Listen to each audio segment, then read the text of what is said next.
প্রিয় দর্শক, সপ্তাহ ঘুরে আবার এসেছে বুধবার। প্রত্যেককে স্বাগত জানাচ্ছি এসএসজি মাই টিভি রাউন্ড টেবিল অনুষ্ঠানে।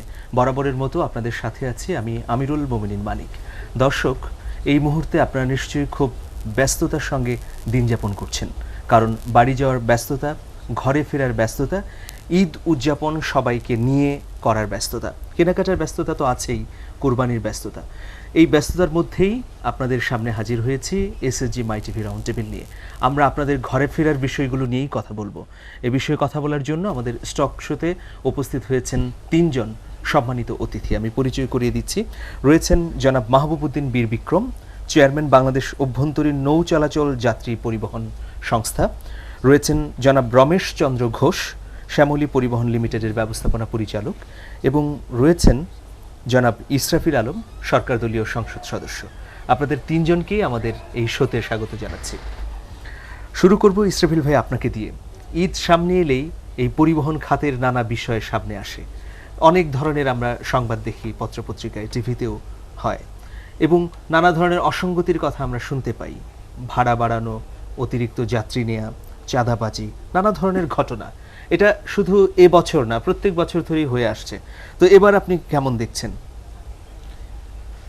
এবারের চিত্র প্রতিবারের মতোই মানুষের মধ্যে বিশাল একটা আকুলতা আছে, তাদের মধ্যে আকাঙ্ক্ষা আছে। মাটির টানি, পূর্বপুরুষদের ভিটা মাটির টানি, তারা বাড়িতে যাবে, আপনজনদের সাথে পুনর্মিলনী করবে, ঈদ উৎসব করবে। এবং ব্যাপক সংখ্যক মানুষ কিন্তু এবারেও ঢাকা শহর ছেড়ে তারা গ্রামে চলে যাবে। সেজন্য আকস্মিক এই চাপের কারণে যানবাহন বহুগুণ বেড়ে যায়। সেটা সড়ক পরিবহনেও হয়, আবার নৌ পরিবহনেও হয়। তো সড়ক পরিবহনে এটার চাপ খুব বেশি হয়, যে কারণে আমরা সড়ক পথে এর এই ট্রাফিক জ্যাম বলেন আর যানবাহনের এই দুরবস্থা বলেন বা অস্থিরতা, অরাজকতা বলেন, একটু বেশি হয়। নৌ পরিবহনের ক্ষেত্রে তো আছে, কিন্তু সেটার মাত্রাটা একটু কম। একটা ঘটনা ঘটে, যেটা অ্যাক্সিডেন্টের কারণে কিছু মানুষ মরে গেলে এটা নিয়ে সবার মধ্যে একটা উৎকণ্ঠা হয়, মানুষের দৃষ্টি আকর্ষণ করে। বিশেষ করে আশুলিয়ার থেকে, এই গাবতলী থেকে আশুলিয়া দিয়ে চন্দ্রা পর্যন্ত এই জায়গাটাতে এত বেশি ট্রাফিক প্রবলেম হয়, এটা অবর্ণনীয়। কিন্তু সত্যিকার অর্থে সরকার ব্যবস্থা গ্রহণ করে, কিন্তু সেটাতে লিমিটেশন আছে, কারণ এই রাস্তাটা খুব ন্যারো রাস্তা। পরিবহনের তুলনায়, যানবাহনের তুলনায় রাস্তাটা কিন্তু সংকীর্ণ। এটা 4 লেন করলে অনেক ভালো হতো, কিন্তু এখন তো 2 লেনে আছে, কিন্তু দিন দিন গাড়ি বেড়েই যাচ্ছে। তো একটি বিষয় এখানে একটু ম্যানেজমেন্টটা যদি একটু ইমপ্রুভ করা যায়, সেটা হচ্ছে, আমি বলবো যে হাইওয়ে পুলিশ পাশাপাশি স্থানীয় পুলিশ, এই যে ওভারটেক করা, একটা ট্রাক নষ্ট হয়ে আছে, সেই ট্রাকটাকে সাইডে নিয়ে যাওয়া, রাস্তা ক্লিয়ার করে দেওয়া। উৎসবের সময়টাতে যদি এই জায়গাতে স্থানীয় পুলিশ এবং এই ধরনের উদ্যোগের একটু অভাব আমি দেখেছি 2 দিন। একটা ফোন আছে, আমরা নিয়ে নিচ্ছি। কিন্তু এখন কিন্তু সেটা ইনশাল্লাহ আজকে থেকে দেখলাম মাননীয় যোগাযোগ মন্ত্রী ভেঙে যাওয়া, বন্যায় ভেঙে যাওয়া রাস্তাগুলো মেরামত করা এবং রাস্তাগুলোকে স্মুথ রাখার জন্য উনি খুব চেষ্টা করছেন, এবং এটার সুফল নিশ্চয়ই জনগণ পাবে। তবে ভোগান্তি কিন্তু হবেই, আমরা যত চেষ্টাই করি না কেন, আমাদের এটা সীমাবদ্ধতার কারণেই এই ভোগান্তিটা কিছুটা হবে, হয়তো আমরা কমাতে পারবো, কিন্তু এটা নির্মূল করা একটা ফোন আছে ইসরাফিল ভাই। হ্যালো দর্শক, হ্যালো, আসসালামু আলাইকুম। ওয়ালাইকুম আসসালাম। যে আমি খসরু বলছিলাম পিরিজপুরের কাউখালী থেকে। আজকের অতিথিদেরকে আমি ঈদের আগাম শুভেচ্ছা জানাই, মাই টিভি পরিবারকে শুভেচ্ছা জানাইয়া বলতে চাই, নারীর টানে বাড়ি ফেরা। সবাই চায় নারীর টানে বাড়ি ফেলতে, কিন্তু আজকে আমার ধন্যবাদ।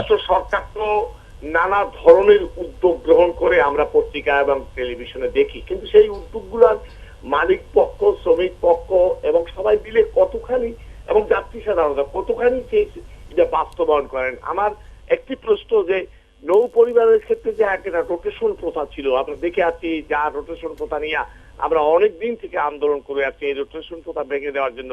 আজকে যিনি মেহমান আছেন উনি বলেছিলেন যে এই রোটেশন প্রথা আপনার ভেঙে দেবেন। যেমন বাসের আমরা মালিকের কাছে, শ্রমিকের কাছে, বাসের কন্ট্রাক্টরের কাছে যাত্রীরা যে সেবার মান পাওয়ার কথা, সেই সেবার মানটা কিন্তু আমরা পাচ্ছি না। তাদের যে ব্যবহার, আচরণ, এর থেকে উত্তরণের বিপদটা কি? কারণ সরকারের উদ্যোগটাকে বাস্তবায়ন করতে হলে সমন্বিত একটা প্রচেষ্টা থাকতে হয়, এই কথা আমি জানি।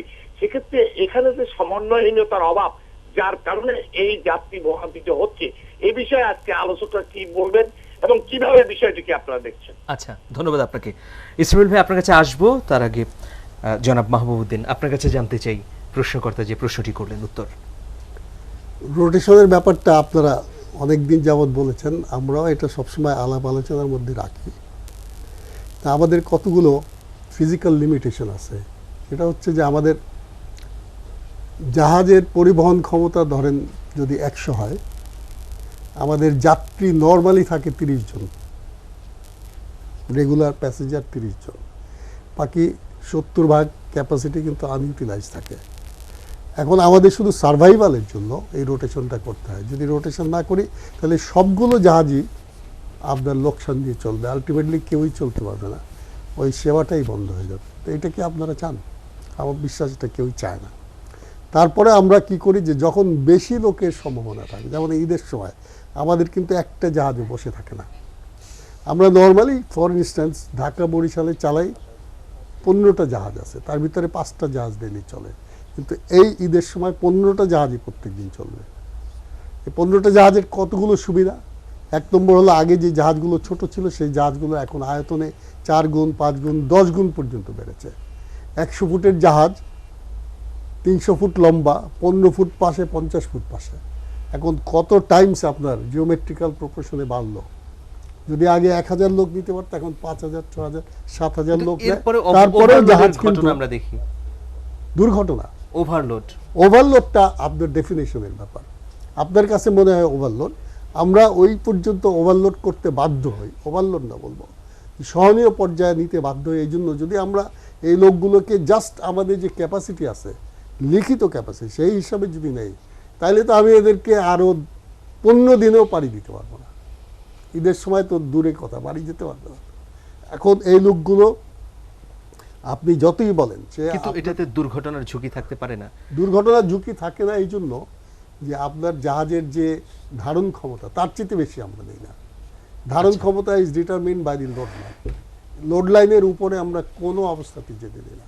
জাহাজের ছাদে আজকাল দেখবেন লোকজন আমরা উঠতে দিই না। তারপরেও কি ঘটনা ঘটে, জাহাজটা যখন ছেড়ে যায় তখন মানুষ বাতাস পাওয়ার জন্য উপরে চলে যায়, এবং সেটার জন্য সিঁড়ি লাগে না, ওই পাশে যে দেয়াল থাকে বা রেলিং থাকে সেটা ধরে কিন্তু উপরে চলে যায়।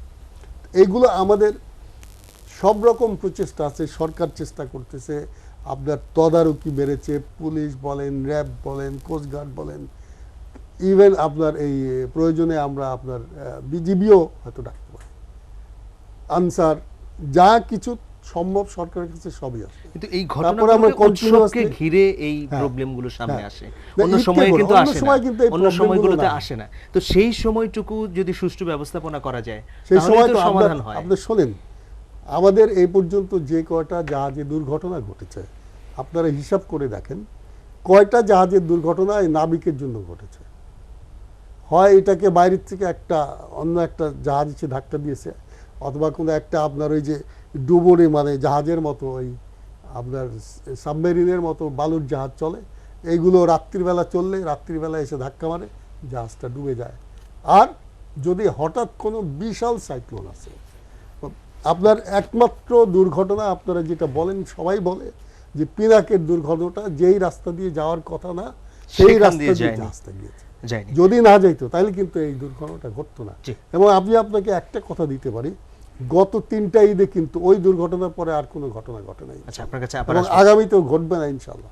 আমরা এটা রমেশ দা, আপনার কাছে জানতে চাই যে সড়ক পরিবহন তো একটা বিপুল এবং বিশাল ব্যাপার, এবং ঈদকে সামনে রেখে আমরা দেখি যে একটা সিন্ডিকেট তৎপর হয়ে ওঠে চাঁদাবাজির, এবং চাঁদাবাজি হয়, এটা অস্বীকার করার কিছু নেই বিভিন্ন জায়গায়।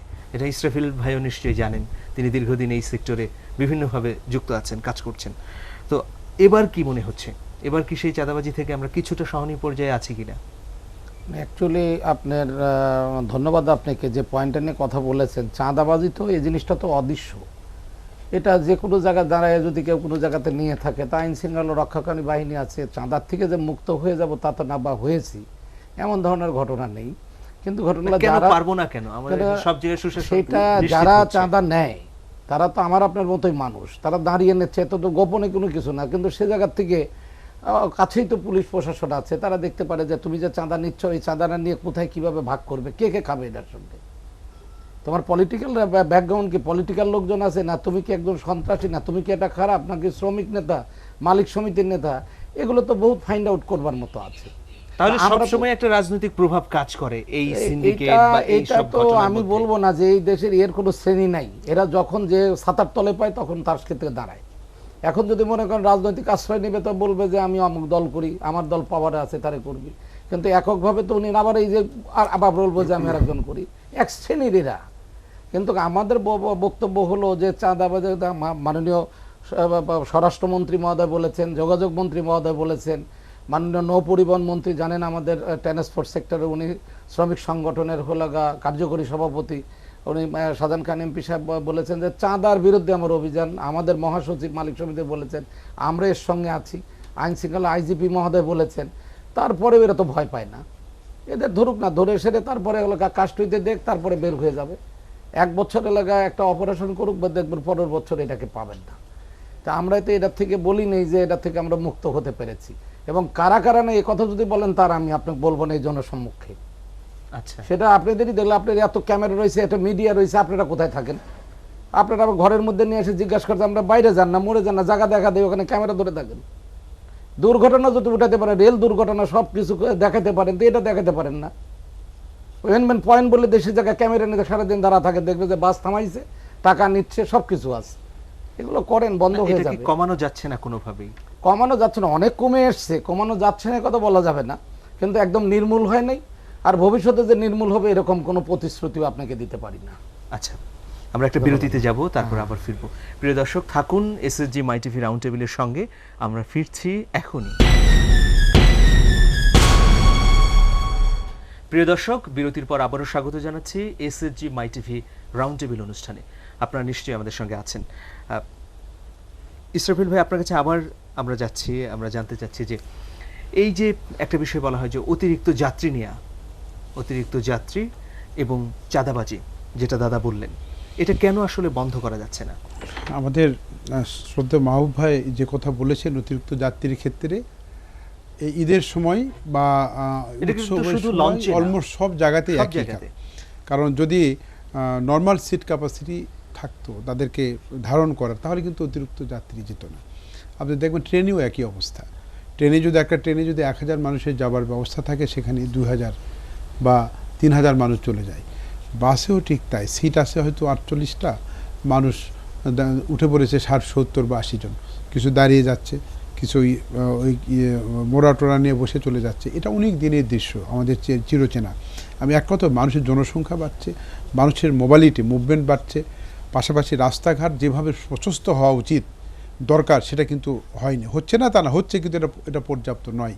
আবার পরিবহন যেভাবে বাড়ছে, এটা কিন্তু ওই যে ঈদের সময়, কারণ ঈদের সময় যে চাপ, আপনি সেটাকে ফোরকাস্ট করে যদি আপনি পরিবহন ব্যবস্থাকে যদি সাজাতে চান, তাহলে তারা লস করবে। প্রাইভেট সেক্টর রান করতে পরিকল্পনা হবে। আগে থেকে এটা হয় পরিকল্পনা নিয়ে আপনার পরিবহন 10 যদি দিন, দেওয়া হয়, বাড়তি এটা হয় পরিবহন এই 10 সময়। দিন, 10 দিন 20 দিন, এই রমজান মাসে আর হচ্ছে কুরবানির ঈদের সময় 20 দিনও হয় 20 দিনও হয় না। তো এটা 20 দিনের হয়। 20 দিনের ঘটনাকে আপনি বিবেচনা করে যদি 360 দিনকে মাথায় রাখেন, তাহলে কিন্তু তারা ব্যবসা করতে পারবেন। এই জন্য আমাদের যেটা করা দরকার, যে পর্যাপ্ত পরিবহন ব্যবস্থা তো আছেই, সবচেয়ে দরকার হচ্ছে রাস্তা প্রশস্ত করা। মানুষ কিন্তু কষ্ট করে হলেও 3 ঘন্টার রাস্তা, 4 ঘন্টার রাস্তা যেতে পারে, কিন্তু 4 ঘন্টার রাস্তা কষ্ট তাদের যদি 24 ঘন্টা 20 ঘন্টা লাগে, এটা কিন্তু আনবিয়ারেবল, এটা মানুষ সহ্য করতে কিন্তু পারে না। ট্রেনে আমি তো দাঁড়িয়ে গেছি, আমি এমপি হওয়ার আগেও দাঁড়িয়ে গেছি ট্রেনে চড়ে, কমলাপুর থেকে ইয়ে পর্যন্ত। তবু আমার মধ্যে একটা আনন্দ, আকুলতা যে আমি বাড়িতে যাব, সবাইকে নিয়ে ঈদ করব, মানুষের সাথে কথা বলবো, আত্মীয়স্বজনের সাথে দেখা হবে, এটা খুব কষ্ট মনে হয় না। কিন্তু যদি ট্রেন দাঁড়িয়ে যায় 2 ঘন্টা, 3 ঘন্টা, 4 ঘন্টা, সেইটাই হচ্ছে সমস্যা। আমি ওই জন্য বলি যে আপনি যে চাঁদাবাজির কথা বলছেন, এটা একটা বিরাট ক্যানভাস। আমি যখন স্ট্যান্ডিং কমিটির চেয়ারম্যান ছিলাম, মালিক, শ্রমিক, সাংবাদিক, হাইওয়ে পুলিশ, তারপরে অনেকেই যুক্ত এটাতে। না ইয়ের সাথে আমি আপনার এটা কি বিআরটিসি, এবং তারপরে আপনার যারা ইয়ে দেয়, ওটা যারা লাইসেন্স দেয় আপনাদের বিআরটিএ, সবাইকে নিয়ে পাবলিক হিয়ারিং করে আমি একটা কম্প্রিহেন্সিভ সুপারিশমালা দিয়েছিলাম আমাদের শ্রম মন্ত্রী স্ট্যান্ডিং কমিটির থেকে, যে শ্রম আইন অনুযায়ী চাঁদা উঠানো হয় না, এবং এখানে চাঁদাবাজি বলতে যেটা বোঝায় সেটাকে বন্ধ করতে হবে। সুপারিশগুলো কিন্তু বাস্তবায়ন হয়নি বা করা খুব কঠিন, কারণ এখানে শ্রমিক সংগঠন এবং মালিক সংগঠন এখানে এত ভালো একটা নেক্সাস, সারা প্রত্যেকটা শ্রম সেক্টরে দেখবেন মালিক আর শ্রমিকদের মধ্যে একটা দ্বন্দ্বের সম্পর্ক থাকে। আর পরিবহন একটা পার্টিকুলার জায়গা যেখানে মালিক শ্রমিকদের মধ্যে একটা মারাত্মক ঐক্য এবং নেক্সাস, তাদের মধ্যে কিন্তু গণ্ডগোল নাই। তারা ওই একই সাথে আচ্ছা। মালিক 30 টাকা, শ্রমিকরা হচ্ছে 20 টাকা, এভাবে নিচ্ছে, একই লোক উঠাচ্ছে, কিন্তু মালিকের নামে 30 টাকা উঠাচ্ছে, শ্রমিকের নামে 20 টাকা উঠাচ্ছে। এবং এটা কখনো বেড়ে যায়, কখনো কমে যায়, এটা বন্ধ হয় না। এটা বন্ধ করতে গেলে ভিন্ন, তো আমি বলি ঈদের সময় যেন মানুষ বাড়ি আপনজনদের কাছে যেতে পারে এবং সহনীয় ভাড়ার মধ্যে, সহনীয় যেন ভাড়া ভাড়ার না মধ্যে, বাড়ে। এটা যেন ব্যাপকভাবে বৃদ্ধি মালিকরা না করে সেটা দেখতে হবে। সরকার তো নির্দিষ্ট করেই দিয়েছে, কিন্তু এটা কিন্তু মানা হয় না, আচ্ছা, মানা হয় না। আর একটা বিষয় হলো তারা যেন নিরাপদে যেতে পারে, কথা বলবো। নিরাপদে যেন ফেরত ফিরতে আসতে পারে। পারে, একটা ভোগান্তিটা ফোন যেন নিয়ে কম হয়, একটা ফোন নিয়ে নিচ্ছি। যত কমানো যায় এই চেষ্টা আমাদের করতে হবে। আমরা ভোগান্তি নির্মূল করবো, আমি আগেই বলেছি, ইমপ্র্যাকটিক্যাল কথা বলে লাভ নাই, মিথ্যা কথা মানুষ পছন্দ করে না। আর আমরা পলিটিশিয়ানরা একটু আশ্বাস স্বপ্ন বেশি দেখাই, সত্য মিথ্যা কথা একটু বেশি বলার চেষ্টা করি। নির্মূল করা যাবে না, কিন্তু যতটুকু কমানো সম্ভব কমানো যায়। সেই চেষ্টাটা আমাদের সবাইকে মিলে সর্বাত্মকভাবে করা উচিত। দর্শক নাম বলে প্রশ্ন করুন। হ্যালো, আসসালামু আলাইকুম।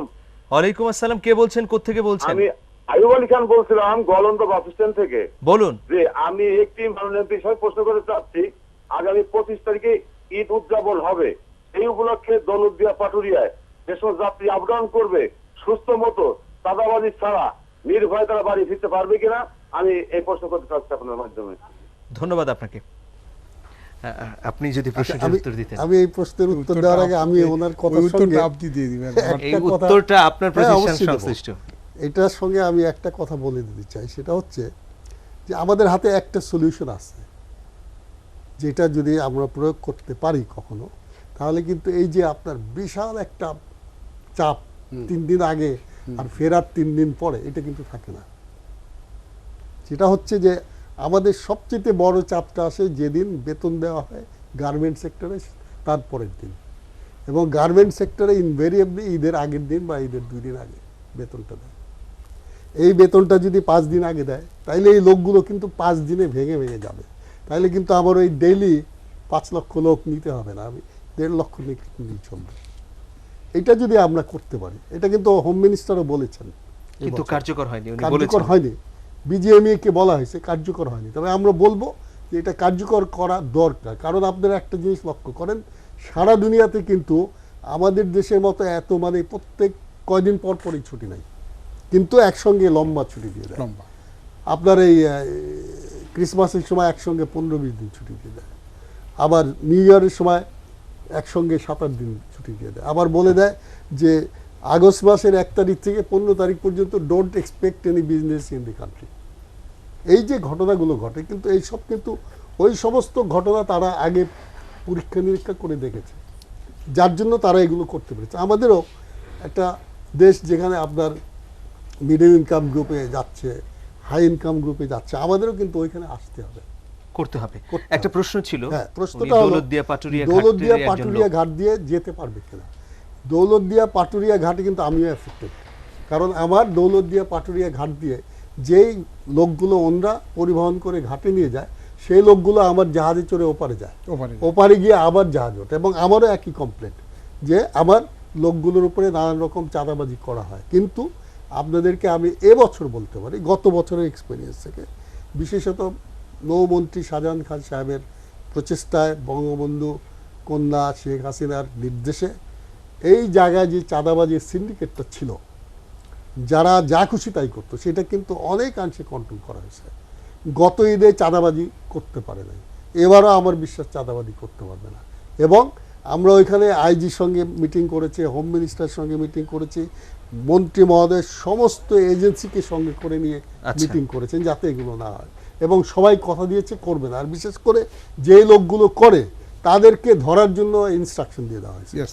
যেই পার্টির হোক, হি উইল বি কট। সুতরাং আপনারা নির্ভয় নিশ্চিন্তে যান, ইনশাল্লাহ সেটাই এবার হবে না। সবাই প্রত্যাশা করে। রমেশদার কাছে জানতে চাবো যে এবার এই যে পরিবহন সড়ক পথে যারা যাবেন, তাদের কি ভাড়া বাড়বে না বাড়ানো হচ্ছে কিনা, বা যারা যাচ্ছেন এখন?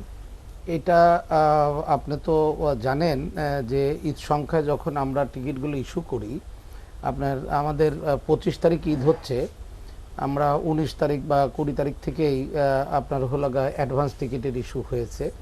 সরকারের বিআরটিএ কর্তৃক কমিউনিকেশন মিনিস্টারের গাইডলাইনে যে সরকারের নির্ধারিত ভাড়া আছে সেই ভাড়াগুলোই ইমপ্লিমেন্ট করা এবং সেই ভাড়াতেই দেওয়া হয়, এবং এখান থেকে বেশি নেওয়ার কোনো সুযোগ নেই, বিশেষ করে যেগুলো লিডিং কোম্পানি। কিন্তু আমি আজকে রিপোর্টিং এ গিয়েছি, মানে আপনার কাছে এটা ইনফরমেশনটা থাকা দরকার। আমি আপনি বলে নেই, তারপরে আপনি বলেন, আমি আপনাকে ডিফেন্স দিব। সেটা হলো এটা আছে এক। 2 নম্বর ব্যাপার হলো যে যদি এই ধরনের কোনো কিছু থেকে ধরুন লোক আমাদের এখানে অ্যাডভান্স টিকিটের জন্য একদম সাইনবোর্ড টাঙায় দেওয়া হয় সব কোম্পানিতেই, যে এত তারিখ থেকে অগ্রিম টিকিট সংখ্যায় দেওয়া হবে। দেখুন আপনি সব জায়গায়, এটা হয়তো লিডিং কোম্পানি, না লিডিং কোম্পানি একটা দুটো গাড়ি যে আছে সে তো আর ওই টিকিট অ্যাডভান্স বিক্রি দেয় না। আর যার ফ্লিট বড় আছে, আমাদের মতো যাদের ফ্লিট বড় আছে, তারা তো ওইভাবে দেয়, এবং কাউন্টার আলাদা করে টিকিট আলাদা, ঈদ সংখ্যার টিকিটই আলাদা, এবং বলা হচ্ছে একটা লোক 4টা করে টিকিট নিতে পারবে, তার অতিরিক্ত না, এবং অন্য কোনো ব্যাকডোর দিয়ে কোনো টিকিট নেওয়ার সুযোগ নেই, এবং সমস্ত কম্পিউটারাইজ করা আছে। এরপরেও যদি কেউ বলে যে আমার থেকে বেশি নিয়েছে, তাহলে সে কীভাবে টাকাটা বেশি নিল, এবং মালিক সমিতি, র্যাব, পুলিশ এবং বিআরটিএ সবসময় মনিটরিং করতে। 3টা টার্মিনাল, ধরেন আমরা বৃহৎ টার্মিনালে কথা বলি, গাবতলী, সায়দাবাদ, মহাখালী। এখন যদি আপনার প্রশ্ন থাকে বেশি নিয়েছে, পরিবহনের নাম বলেন বা আমার পরিবহন, আমার তো অনেকগুলো কাউন্টার, অনেকগুলো রুট আমি চালাই, যেহেতু বড় খাত বা অনেকগুলো পরিবহন আছে, বা আপনি লিডিং কোম্পানির একজন, এটা হয়তো হবে না। কিন্তু যেগুলো সচরাচর হচ্ছে, সাধারণ মানুষ, হাজার হাজার মানুষ ভিড় করছেন যেখানে, সেখানে কিন্তু এই প্রবণতা আছে বেশি ভাড়া নেওয়ার, অতিরিক্ত, যেটা 300 টাকা সেখানে 500 টাকা নিচ্ছে। এই ঈদ সংখ্যায় আপনার হলো গার্মেন্টস ছুটি হচ্ছে আপনার এবারকার ঈদের নেই। একটা কথা আপনাকে বলি, 25 তারিখ ঈদ হচ্ছে, তাহলে 22 তারিখে আপনার সরকারি ছুটি শেষ হচ্ছে, সরকারি ছুটি হয়ে যাচ্ছে, শুরু হলো। তাহলে 22 তারিখে যদি আপনি ছুটি দিলেন, বৃহস্পতিবার লোকজন 22 তারিখ রাত্রে থেকে, বুধবার রাত্রি থেকে বা বিকাল থেকে মুভবেন, তাহলে আমাদের সরকারি কর্মকর্তা কর্মচারী এরা যাবে, আমি আপনি যাব, এবং গার্মেন্ট যে ছুটি হচ্ছে তারা যাবে।